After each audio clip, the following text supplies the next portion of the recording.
যোৱাকালিৰ পৰা 90 দিন তেওঁলোকে সময় পাব ইনভেষ্টিগেশ্যন কৰিবলৈ আৰু চাৰ্জশ্বীট দিবলৈ। খালি মই এটা কথা অলপ মানে বুজি পোৱা নাই, তেওঁলোকে কালি এটা কেছত তেওঁক এৰেষ্ট কৰিছে নে তেওঁলোকে দুটা কেছত এৰেষ্ট কৰিছে সেইটো তেওঁলোকে ৰাজহুৱা কৰা নাই। কিন্তু ধৰি লৈছোঁ যে যদি এটা কেছত এৰেষ্ট কৰিছে, আপোনালোকে জানে যে ভাৰতীয় যিটো ন্যায় ব্যৱস্থাত কোনো এটা কেছত পুলিচ কাষ্টডি মাত্ৰ 15 দিনৰ কাৰণেহে পায়। যদি কালিয়ে যদি এটা কেছত 14 দিন কাষ্টডি লৈছে, আজি এমাহৰ পিছত যদি কিবা এটা নতুন মেটেৰিয়েল ওলায় তেওঁক তেতিয়া কাষ্টডিত কোনটো কেছত ল'ব? হয়তো ছেকেণ্ড কেছটোত যদি কালি লোৱা নাই হয়তো ছেকেণ্ড কেছত ল'ব পাৰিব। যদি দুইটা কেছৰ নামতে যদি পুলিচ কাষ্টডিত 15 দিনৰ কাৰণে লৈছে তেতিয়াহ'লে তাতে খেলা খতম। সেই গতিকে অসম পুলিচে চাব লাগে যে আজিকালি যিবিলাক কেছত 90 দিন তেওঁলোকে চাৰ্জশ্বীট দিবলৈ সময় পায়, সেইবিলাকত প্ৰথম 60 দিনৰ ভিতৰত তেওঁলোকে 15 দিনটো একেলগতেও ল'ব পাৰে, বাই পাৰ্টো ল'ব লাগে, যেনেকৈ তেওঁলোকৰ সুবিধা হয় তেনেকৈ ল'ব লাগে।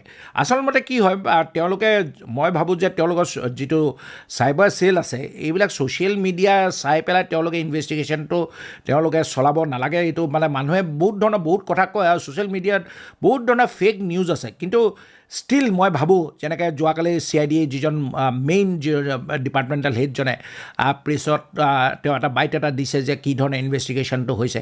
আমি তেওঁলোকে ইনভেষ্টিগেশ্যনত কি পাইছে সেইটো আমাৰ জানা দৰকাৰ নাই, কিন্তু এটলিষ্ট অসমৰ মানুহক এটা আশ্বাস দিবলৈ যে তেওঁলোকে ইনভেষ্টিগেশ্যনটো সঠিক পাইছে, যিখিনি ইনভেষ্টিগেশ্যনত হেম্পাৰ নোহোৱাকৈ তেওঁলোকে ডিছক্ল'জ কৰিব পাৰে। কাৰণ people of Assam has a right to know' যে কি হৈছে, কি ধৰণে ইনভেষ্টিগেশ্যন কৰি আছে। যেনেকৈ মুখ্যমন্ত্ৰীয়ে আহি পেলাই মাজে মাজে কৈ থাকে যে মই এমলেট আছে, এমলেটৰ থ্ৰুদি মই মিনিষ্ট্ৰী অফ হোমক এপ্ৰাইজ কৰিছোঁ।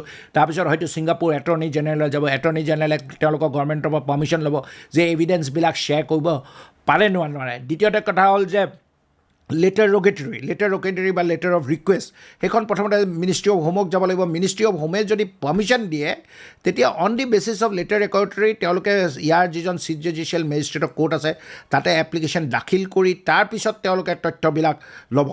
আজি এটা খুব প্ৰিলিমিনেৰী ষ্টেজত আছোঁ যে আমি আল্টিমেটলি ইয়াৰ আউটকামটোনো কি হ'ব। আমি আশা কৰিছোঁ যে জুবিনৰ লগত জুবিনৰ মৃত্যুবৰণৰ কাৰণে যিসকল দায়ী তেওঁলোকে উচিত শাস্তি পাব লাগে। কিন্তু এনেকুৱাও হ'ব নালাগে যে ইনভেষ্টিগেশ্যনত ক্ৰুটি থকাৰ কাৰণে কাইলৈ কোনোবাই এই কেছৰ পৰা হাৰি যাব বা এই কেছত যিবিলাক টেকনিকেল যিবিলাক মানে ডাটা বা এভিডেঞ্চ তেওঁলোকে কালেক্ট কৰে আদালতৰ গ্ৰহণযোগ্য হোৱাৰ কাৰণে তেওঁলোকে কৰিব লাগিব, আৰু তেতিয়াহে অসমে ন্যায় পাব। আজি আমি যদি বহুত হুলস্থুল কৰি থাকোঁ, আৱেগিক হৈ কথা কৈ থাকোঁ, সেইটো নচলিব। আমি তথ্যভিত্তিক আদালতে গ্ৰহণযোগ্য হোৱাকৈ আমি কৰিব লাগিব। এটা কথা স্পষ্ট যে আজিত যিকেইটা ধাৰা লগাইছে, যেনেকৈ ছেকশ্যন 103 ধাৰা লগালেতো নহ'ব।